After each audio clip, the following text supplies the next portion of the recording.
Une horrible sensation l'envahit. Celle d'être épié de milliers d'yeux.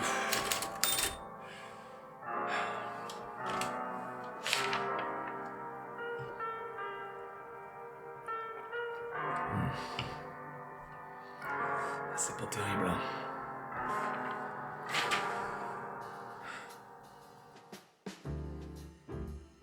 Boris, qu'est-ce que tu fais là, mon pépère?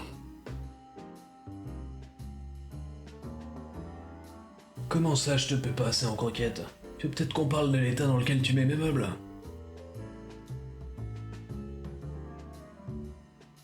Oh, gros pépère.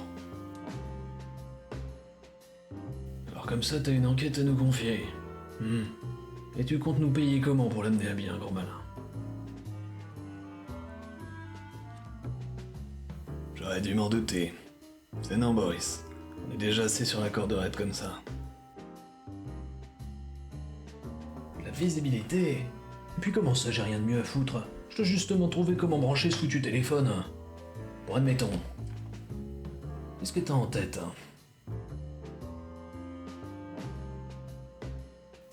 Le lapin dans la dernière enquête? Ouais, je m'en souviens. Mais quel rapport avec?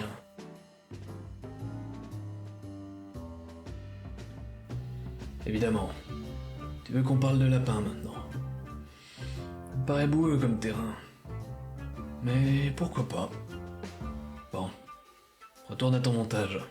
J'ai creusé un peu de mon côté.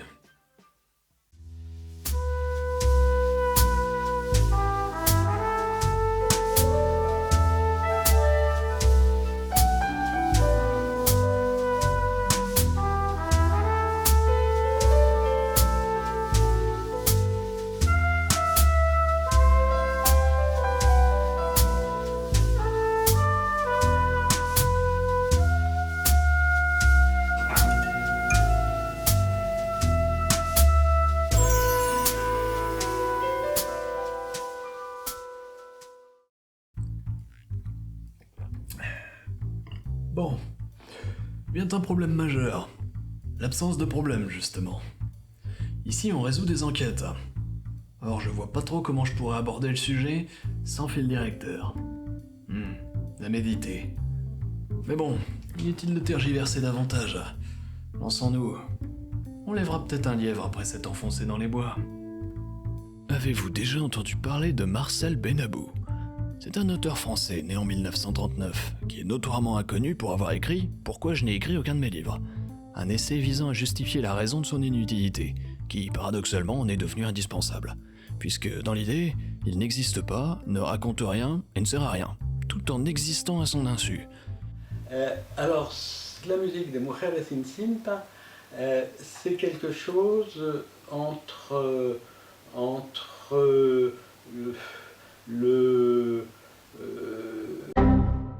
Est-ce qu'il est important de retenir à son propos, c'est qu'il est primordial d'oublier tout ce que je viens de dire, puisque ça n'a rien à voir avec notre sujet, et que je n'avais aucune raison valable de vous en parler. Pourtant, je l'ai fait. Du coup, est-ce qu'en le faisant je me suis créé une raison sans raison? Quoi qu'il en soit, Richard Adams est un écrivain britannique, né en 1920. Vétéran de la Seconde Guerre mondiale et fervent défenseur des animaux, ce n'est qu'à 50 ans qu'il écrit son premier roman, Watership Down. Comme quoi il est jamais trop tard. Et là, il est plausible que l'idée d'une histoire épique avec pour héros des lapins ne vous fasse pas trépigner d'impatience. J'étais sceptique à la lecture des premières pages. Heureusement pour nous, Richard Adams, lui, ne s'est pas posé la question d'une quelconque validité à la raison pour écrire son ouvrage. Car croyez-moi, une fois au bout, toute cette histoire vous paraîtra indispensable. Et vous aurez envie de la partager avec tous les autres sceptiques qui vous succéderont. Quelque part, l'existence d'une telle pépite était prédestinée. Bon, déjà, quand on a fait la guerre pendant 6 ans et vu nombre de ses amis mourir, je peux comprendre qu'ensuite on ait envie d'un univers plus bucolique et peuplé de lapins. Mais sinon, à 6 ans, Adam se passionne pour les livres de l'autrice Béatrix Potter. Béatrix Potter? Oula, les fanfictions sont allées trop loin. Il s'identifie beaucoup au personnage de Jeannot Lapin, le cousin de Pierre Lapin.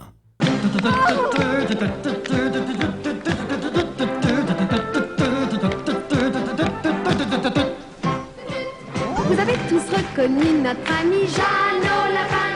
On va confondre avec ce Pierre Lapin là, qui lui n'a rien à voir avec Richard Adams, ou Chantal Goya. Enfin, la dernière carotte sur le potager viendra de ses deux filles, qui, lors d'un long trajet en voiture, le pousseront à inventer une histoire pour les distraire.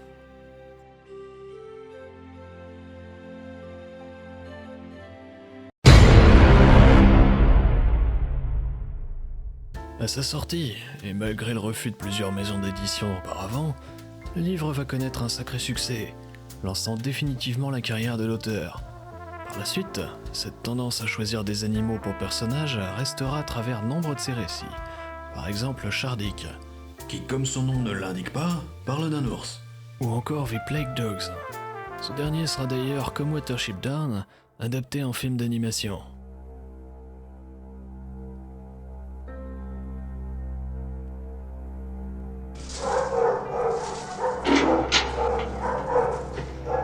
We can do it. We can get out of here. Ça y est, je suis en dépression. Mais alors, ça raconte quoi cette histoire de lapin? Eh bien, commençons par lire la 4e de couverture. Rien ne rend plus humble que d'arriver dans un endroit merveilleux et inconnu. C'est tout? Bon, je vais le faire moi-même. Fever, un jeune lapin doué de voyance, prédit l'arrivée d'une catastrophe imminente sur leur carène. Avec son frère Hazel et une dizaine d'autres lapins, ils s'opposent à l'autorité de leur maître qui refuse de les écouter et prennent la fuite. Désormais, ils doivent dénicher un nouvel Eldorado ou fonder une garenne. Et croyez-moi, c'est foutrement épique.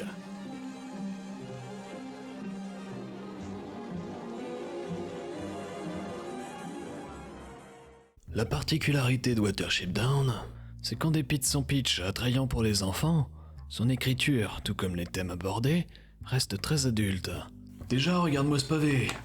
Autant te dire que gamin, entre ça et Picsou Magazine, le choix aurait été vite fait. Le style est riche. C'est déjà compliqué à lire pour moi, alors pour un chiard, j'imagine même pas. Faudrait peut-être que j'arrête de picoler pendant que je lis, moi aussi. Quoi qu'il en soit, le mieux reste de vous lire un extrait. Tenez, on va se farcir le premier paragraphe. On se moque pas, hein. La saison des primes verts était passée. À l'orée du bois, là où les arbres laissaient place à une clairière en pente douce, seules quelques taches d'un jaune décoloré subsistaient encore parmi les mercuriales vénéneuses et les racines de chêne. Mercurial? Qu'est-ce que c'est que cette merde encore? Font des inventaires aussi les lapins? Un peu plus bas, au-delà d'une vieille barrière et d'un fossé envahi de broussailles s'étendait un pré, percé çà et là de terriers de lapins.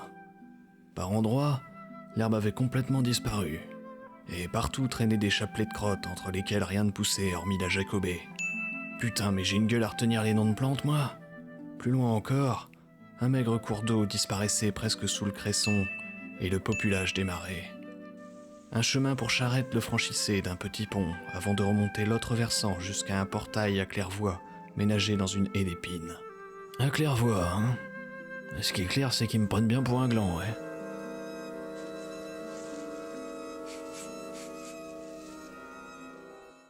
Et comme c'était pas assez compliqué, les lapins ont leur propre langage. Alors on n'est pas au niveau de l'elfique du Seigneur des Anneaux, mais ça reste un paquet de mots nouveaux qui risque de dérouter le lecteur au début. Par exemple, une horda désigne un groupe de lapins. Les vilous sont les vilains, farfaller, c'est sortir de son terrier pour se nourrir, terme que je trouve adorable. Allez, je vous l'avoue, les premiers chapitres ont eu du mal à me cueillir. Entre le langage des lapins à retenir, ainsi que les descriptions extrêmement riches de l'environnement, j'avais un peu l'impression que me mettre ce livre entre les mains revenait à donner de la confiture à des cochons. Heureusement pour moi, les cochons se révèlent bien moins cons qu'ils en ont l'air. Saviez qu'ils étaient capables de jouer aux jeux vidéo? On a également prouvé qu'ils pouvaient se reconnaître dans un miroir, identifier leur prénom, se souvenir où est planquée la bouffe, et ouvrir des placards. Ce qui représente assez fidèlement l'étendue de mes capacités intellectuelles au final. Mais revenons à nos léperoidés. Prends bien mon face d'avoir continué la lecture. Car une fois happé, et vous allez l'être, croyez-moi, vous allez vous retrouver projeté dans un univers incroyable. Une fresque épique où l'amitié et le courage guerroient face à un danger constant et bien souvent mortel.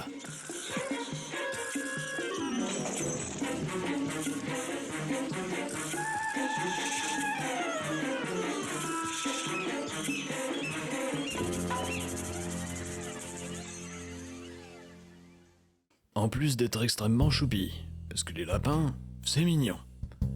Et là où l'auteur est génial, c'est qu'il garde une approche très scientifique de ses personnages, s'étant inspiré du livre La vie privée des lapins du naturaliste Ronald Lockley. Ainsi, si les lapins parlent et pensent comme des humains, leur comportement reste celui d'un lapin, et leurs besoins aussi. Manger, dormir, faire caca. Leurs discussions sont donc ponctuées de museaux posés sur une tête, de gratouilles et d'autres comportements que tout possesseur de lapin identifiera avec une joie non mesurée. C'est chou, hein? C'est aussi ce qui rend la violence terrible, parce qu'elle surgit d'un coup, entre deux moustaches frétillantes sans prévenir.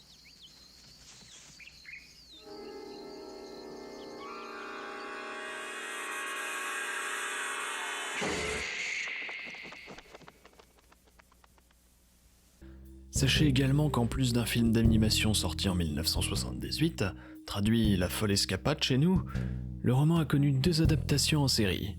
Une première en 1999, qui s'étend sur 3 saisons de 13 épisodes chacune. On y retrouve des graphismes colorés, la violence est édulcorée pour convenir à un jeune public, et le scénario est rallongé avec l'apparition de nouveaux personnages, afin de tenir sur 3 saisons. En 2018, sort une version en images de synthèse sur Netflix, produite par la BBC. Et là, certes, elle est très bien doublée et demeure fidèle au livre. Mais il y a peut-être quelque chose qui vous a titillé. C'est moche. Le film de 78, de son côté, reste une version très condensée du livre, pour tenir sur 1h30, et va rester ma source principale pour illustrer ce que je dirais du livre. Et si en voyant ces images, vous avez déjà envie de le montrer à vos enfants, surtout n'hésitez pas. Qu'ils nagent dans ces visions de mer de sang, ces lapins prisonniers de barbelés et ces bastons ultra-violentes. C'est comme ça qu'ils deviendront des hommes, bon sang. Afin de développer davantage le propos, il va être temps de franchir la frontière du spoil et de dévoiler l'intrigue, qu'on puisse brasser une idée générale des thématiques abordées. Fuyez, pauvres fous qui n'avaient pas encore eu la chance de découvrir cette histoire. Revenez lorsque vous serez prêts. Quant à ceux qui restent, vous l'aurez compris, il est temps de descendre dans le terrier de lapin. Tout commence dans la paisible garenne de Sandalford, où les lapins farfalent à leur guise. Fever, un lapin chétif et timide, prophète à mi-temps, pressant qu'un terrible danger menace leur garenne. Son frère, Hazel, un leader né, doté d'un profond sens de la justice, a confiance en Fever, dont les pressentiments se sont jusque-là trouvés fondés. Il part donc prévenir le maître de la garenne de l'imminence de la menace. Et ce dernier, terré dans sa chambre privée, protégé d'un garde du corps, y reste indifférent.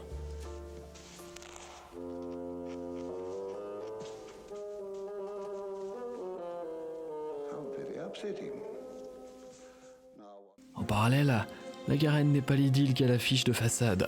La majorité des lapins sont égoïstes, individualistes. Les plus forts s'accaparent la meilleure nourriture. Et la majorité d'entre eux, malgré les avertissements de Fever, refusent d'évacuer, autant par peur de prendre des risques que par habitude de leur confort. Retenez bien cette micro-société. On va se la mettre de côté pour plus tard. Quoi qu'il en soit, tous ces éléments combinés décident Hazel à former un petit groupe et se mettre en quête d'un meilleur endroit pour fonder une nouvelle garenne. Parmi ses membres, on retrouve Bigwig, un lapin costaud et courageux, membre de la Husla, à savoir la garde d'élite.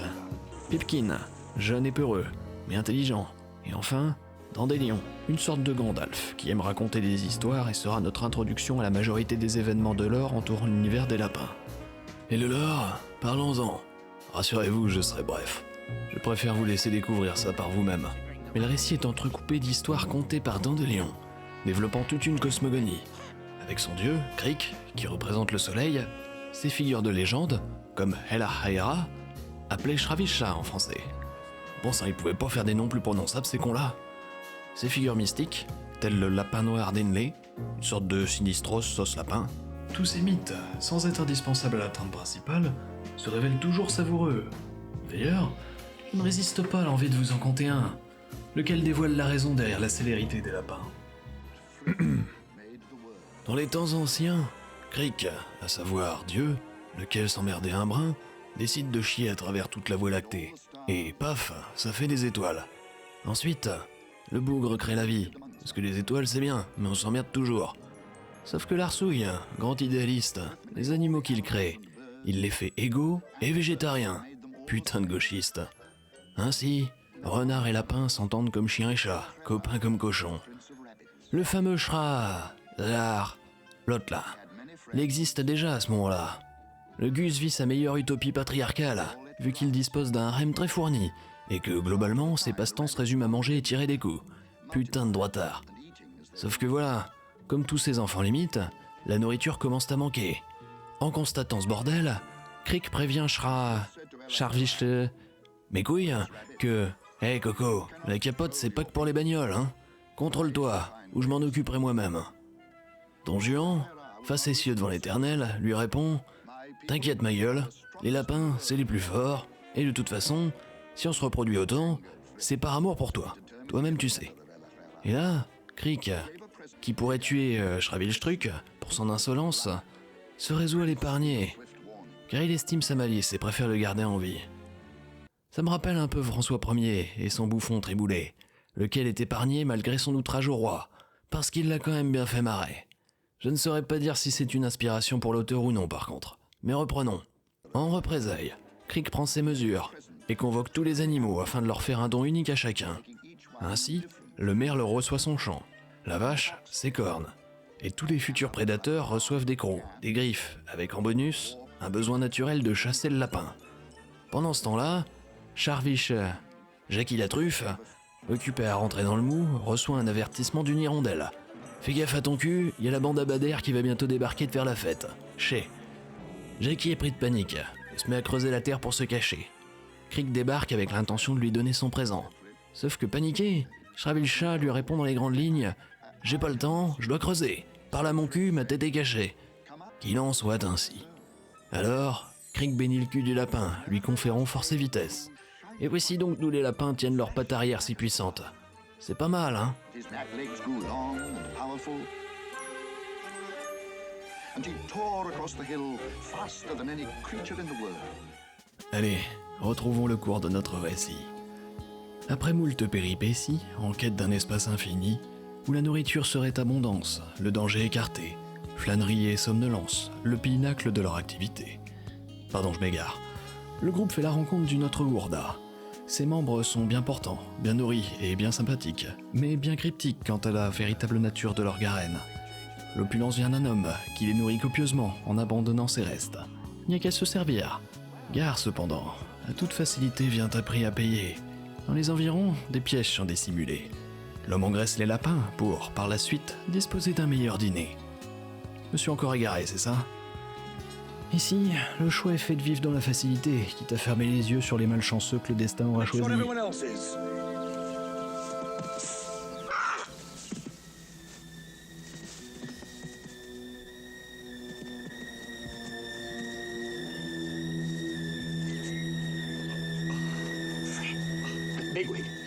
Bigwig lui-même, le plus fort du groupe, tombe dans un de ses pièges, dans une scène très éprouvante.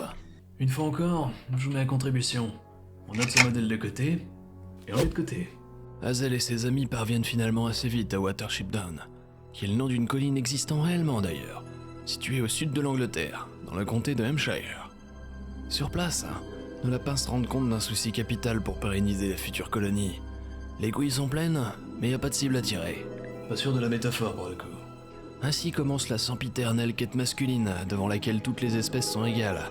Où c'est qu'elles sont? Les femmes. Thank you, sir. Champion, have I watched? Hazel, qui a naturellement pris la tête du groupe, met en place plusieurs choses. La première étant de vivre moins repliés sur eux-mêmes et de s'ouvrir aux autres animaux. Ainsi, ils viennent en aide à un blaireau et parviennent à se faire d'une mouette un précieux allié. Non sans qu'elle leur ait montré ses fesses en premier lieu. Where are chicks? Meat. Make eggs. Cette mouette, appelée Kiar, repère une autre garenne, remplie de nombreuses femelles. Un premier groupe part donc comme émissaire pour voir s'il n'y a pas moyen d'en récupérer. J'arrive pas à savoir si c'est mignon ou inquiétant comme manière de procéder. Hazel, à la tête d'une seconde équipe, part délivrer des lapins d'élevage de leur clapier au sein d'une ferme. Toutefois, son frère Fever le met en garde. La mort plane sur lui. On met le doigt sur une autre composante essentielle de Watership Down. Le danger est partout. Les lapins sont entourés d'ennemis. La mort peut frapper à n'importe quel moment, et le roman nous fait bien comprendre que chaque personnage est menacé.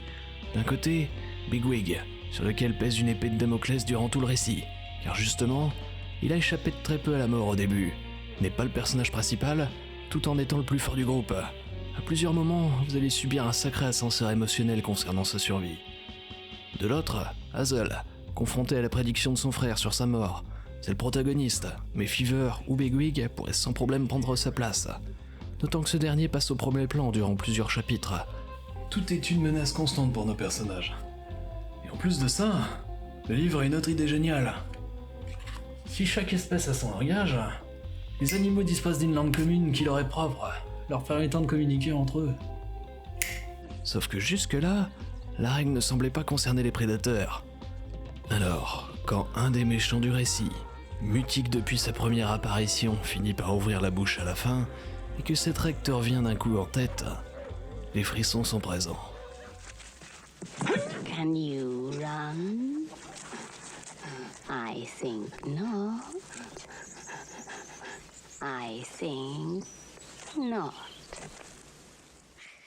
De retour au récit, les émissaires reviennent de la Garenne voisine, qui s'avère être une forteresse surprotégée appelée Efrala, et dirigée par le général Woodward, un dictateur bodybuildé au passé tragique, qui depuis ne jure plus que par la force et le contrôle absolu. Un modèle de plus dans notre inventaire. Nos lapins mettent donc en place un stratagème, visant à envoyer Bigwig infiltrer le camp adverse. S'ensuit une évasion très tactique, dont le succès repose sur plusieurs facteurs. La météo, le repérage interne de Bigwig, le repérage externe de Hazel, la difficulté de communication entre chaque partie, le positionnement stratégique de différents lapins, et l'attaque éclair de Kiar pour déstabiliser l'adversaire. You did it, Bigwig. You did it. I did, didn't I? Vous le voyez venir, bagarre.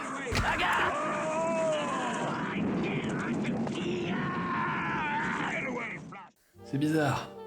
Depuis le début, mais particulièrement en lisant cette partie, j'ai l'impression qu'un axe de lecture m'échappe. La guerre éclate entre les deux camps, puisque le général et ses troupes sont du genre rancunier. En infériorité numérique, et sur le point de subir une attaque surprise, la Warda de Hazel est prévenue juste à temps par un blaireau, leur laissant tout juste le temps de se préparer à subir un siège.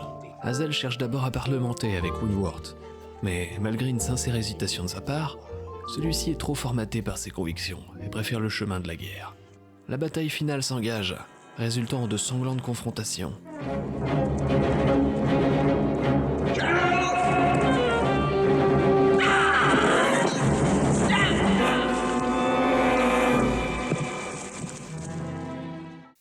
Blackavard ? Entendons-nous bien. Si le livre est dur par moments, le film, lui, est sans pitié. Bien qu'il soit très absent du métrage, Blackavard, à l'origine, c'est un lapin originaire d'Efralla. Ancien membre de la Hosla, il fait partie des rares à s'être opposé aux dérives totalitaires dans lesquelles la Garenne s'engouffrait. Alors qu'il faisait partie de la classe privilégiée, il a tout fait pour organiser l'évasion de tous ceux qui souhaitaient fuir. Évasion qui se soldera par un échec, et Blackavard sera envoyé au bagne. À partir de là, sa vie devient un enfer de torture et d'humiliation. Le pauvre perd toute volonté de vivre, pour ne devenir plus que l'ombre de lui-même. I don't souffle at this time, sir. Tell him why you're here, Blackavard. I come here for the mark to... I come here for the mark to see me. I've been punished for trying to leave the Warren. The council were merciful. The council were merciful. Mais lors de l'infiltration de Bigwig, pour faire s'évader un maximum de lapins, ce dernier l'enjoint à l'aider. Et là, le bougre reprend du poil de la bête. Le lecteur découvre un Blackavard intrépide et généreux. Il se révèle être un excellent éclaireur et aidera la Garenne à de nombreuses reprises.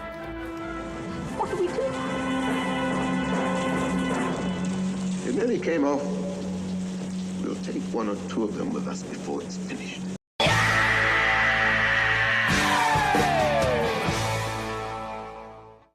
Jusqu'à la bataille finale, où il combattra aux côtés de Bigwig et survivra.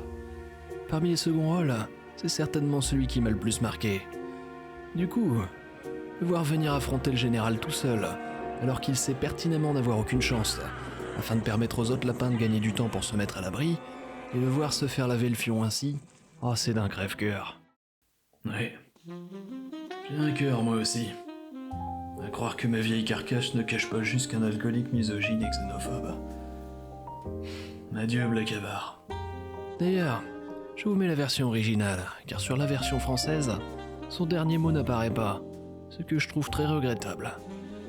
Il n'empêche, ce siège, ces ruses, ces pièges, ça me rappelle vraiment quelque chose. Bon, Woundwort finit par être défait lorsqu'un chien débarque dans la bataille pour foutre un sacré boxon. Sauf que Woundwort, il a des couilles. Sa dernière action sera d'aller s'attaquer au chien lui-même afin de permettre à ses compatriotes de fuir, avant de disparaître et de devenir une légende.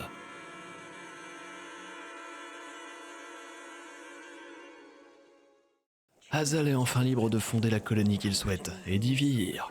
Sa pont des chiards à foison. Tel Frodon résolu à partir pour un dernier voyage, Hazel répond à l'appel du lapin noir d'Inley. Et puis, c'est la fin. Wow, le moins qu'on puisse dire, c'est que c'était intense, ça. Et vous l'avez vu, faut pas se laisser abuser par le nappage enfantin du pitch. Déjà, première chose, c'est pas manichéen. Prenons le général Woundwort. Derrière cette caricature de dictateur totalitaire se cache un homme, enfin un lapin, animé d'un profond désir de protéger les siens. Il est impitoyable, certes, mais aussi aimé et respecté. Après sa disparition suite à son combat contre le chien, les survivants des Frala l'honorent. Il devient autant un croque-mitaine d'histoire pour enfants qu'un héros du passé. Lorsqu'il discute avec Hazel d'une option pour éviter la guerre, il entrevoit réellement la possibilité d'une solution pacifique, avant d'être dévoré par ses démons. We shouldn't be fighting each other. We have enough enemies as it is. Perhaps we should be together, joining the free, independent Warrens. No time for this nonsense. Et au-delà du général, chaque personnage est attachant, intéressant, avec ses défauts et ses qualités propres. Alors par contre, ils sont nombreux. Il y en a certains que j'ai pas retenus. Mais il y en a d'autres qui m'ont beaucoup marqué parmi les seconds couteaux. Blackavar en tête de liste. Ensuite, on pourrait s'imaginer que le récit sera à charge contre les humains et qu'il représenterait les principaux antagonistes. Mais il n'en est rien. Les prédateurs sont nombreux, mais les conflits restent majoritairement interespèces. Les humains sont dangereux, font des choses terrifiantes, telles que gazer la garenne de Sandalfort et tuer presque tout le monde dedans, mais en dehors de ce moment, ils restent en retrait de l'histoire, ne sont jamais diabolisés et des personnages plus positifs viennent nuancer leur représentation. La nuance, on la retrouve avec les différents microcosmes présentés tout le long du récit. C'est le moment de les ressortir de notre besace. D'abord, Sandalfort, un endroit paisible, avec de la nourriture et où il fait bon vivre. Dirigé par un grand maître, définitivement plus vieux qu'il n'est sage. Aucune nécessité d'être soudé, par conséquent, l'individualisme fait loi. Les lapins sont devenus trop attachés à leur confort, et l'approche d'un danger potentiel, ils préfèrent faire l'autruche. Ensuite vient la garenne J'ai plus le nom, l'endroit avec les gros pleins de soupe. Eux font le choix de vivre sous la menace constante de pièges, en échange de nourriture. Ils sont bien portants, mais semblent incapables d'agir par eux-mêmes. Sont sympathiques de premier abord, mais ont le même degré d'empathie pour les leurs que lorsque vous croisez un clochard devant une supérette. En ce qui concerne Efrala, gouverné d'une main de fer par le général Woundwort, un lapin obsédé par la force, le contrôle et la surprotection, à tel point que tout là-bas est réglé avec la précision d'un horloger. Les lapins sont presque des automates qui mangent et chient quand on leur dit de le faire. Le tout sous la gouverne d'une poignée de privilégiés auxquels la force octroie des avantages. Mais là où c'est important, c'est que dans chacune des sociétés présentées, malgré leurs défauts, des lapins s'y sentent à leur aise, et beaucoup refusent le changement proposé par Hazel, par crainte, conformisme, par leur volonté propre. Enfin, la pseudo-démocratie proposée par Hazel n'est pas sans tâche non plus. Déjà, si dans la théorie tous les lapins y sont traités à égalité et ont le droit à la parole, dans la pratique, la survie du groupe ne tient qu'à une poignée d'entre eux qui ont le courage d'agir et de diriger les autres. Hazel en devient le chef parce que les lapins ont besoin de quelqu'un pour les unir et prendre des décisions, à la manière du général Woundwort. La différence qu'il se montre beaucoup plus mesuré et sain comme leader. Et dans les faits, à la fin de sa vie, il se rapproche beaucoup du vieux maître de Sandalfort, dans sa chambre privée, protégé par un garde du corps qui empêche l'entrée aux autres lapins. L'histoire est-elle vouée à se répéter ? Ce qui est sûr, c'est que je vous laisse encore beaucoup à découvrir. Tous ceux qui ne sont pas partis malgré le spoil, je sais que vous êtes là. Foncez dessus. C'est émouvant, drôle, sombre et épique. Même si vous connaissez déjà le film d'ailleurs, lisez-le. Car aussi bon soit-il, il ne peut qu'aborder en surface toute la richesse du bouquin. Et croyez-moi, vous serez content de le faire découvrir à vos enfants quand ils seront en âge. Tiens, par curiosité, jetons un œil à comment se termine la série. I summon powers from beyond and give myself for my friend's sake.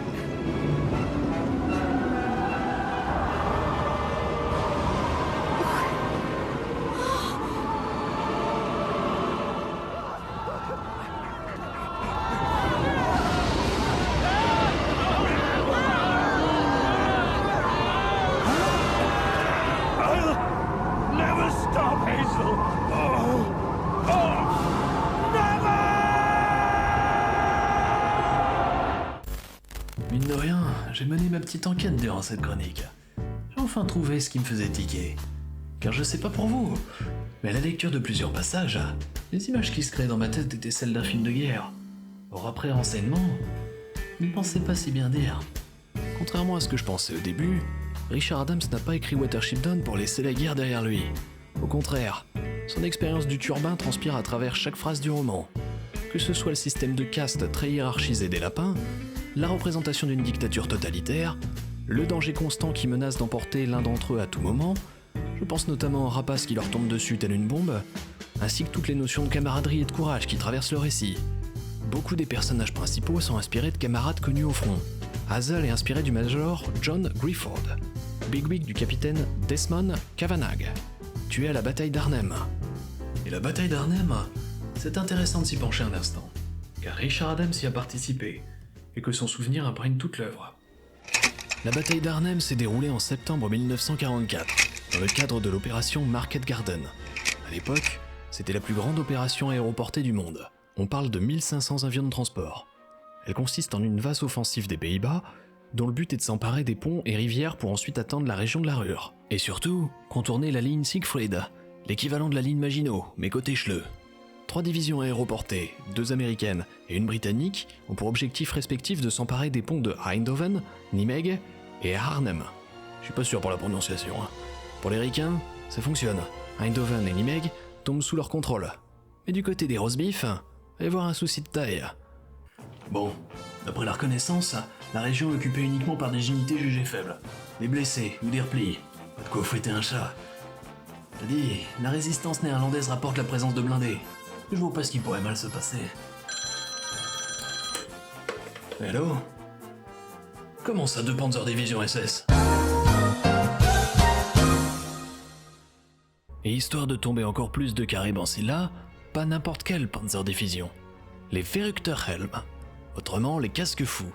Des fanatiques qui avaient perdu leur famille et à qui il ne restait plus que la guerre.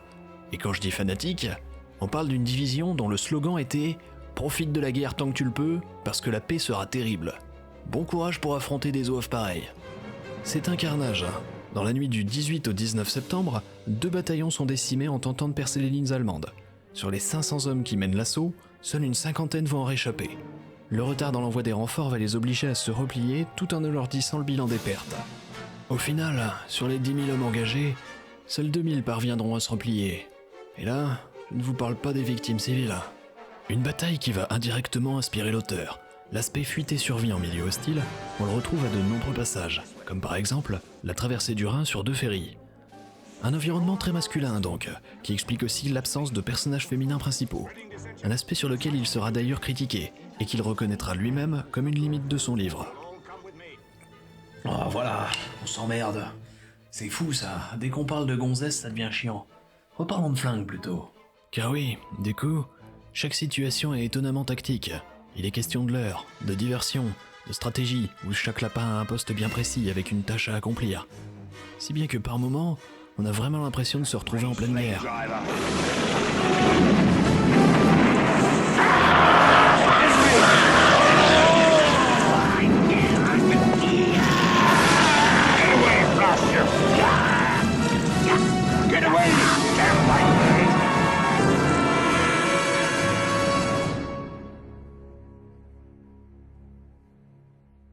Alors, précisons que l'auteur n'a jamais écrit avec la volonté de créer une fable politique ou militaire, mais que de ses dires, inévitablement, son passé militaire transparaissait dans le récit.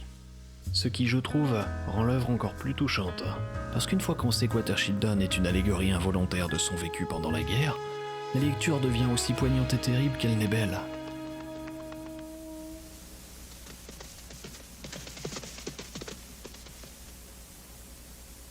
Violet's gone.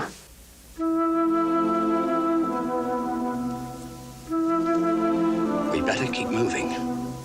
Alors pour finir, je vais vous orienter vers une courte interview de Guillermo del Toro, lequel parle de Watership Down, notamment le film, en le décrivant comme un rite de passage à l'adolescence. La vision qu'il en a me semble très juste, et si vous avez un adolescent chez vous, ou si vous en êtes un, lire ce livre et voir ce film pourrait bien constituer un pilier de celui ou celle que vous deviendrez plus tard. Je laisserai le lien en description. When I say adult concerns, the novel and the film address a variety of things, from making peace with mortality all the way to ecological concerns, the overgrowth of urban spaces and the destruction of natural spaces, bravery, the idea of community, the idea of oppression. These things that you find in adult discourse and in adult novels outside the realm of discussion for children were all in the film for me. Et puis, ce livre est approuvé par Boris, hein. Je sais pas ce qu'il vous faut de plus. Alors mon pépère, on s'en jette un petit?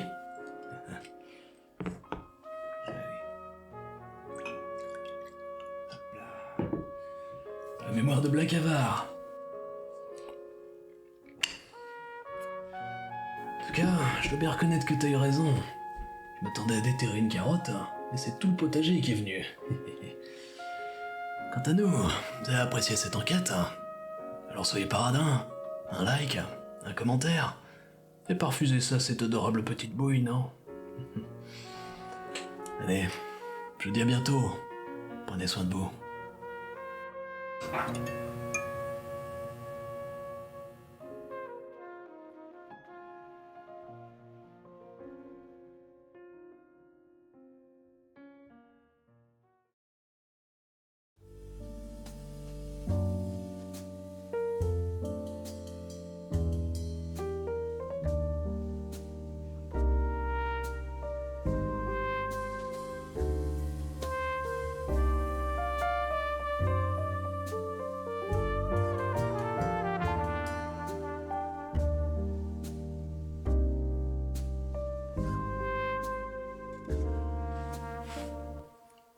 Je te mets une casquette, c'est bon?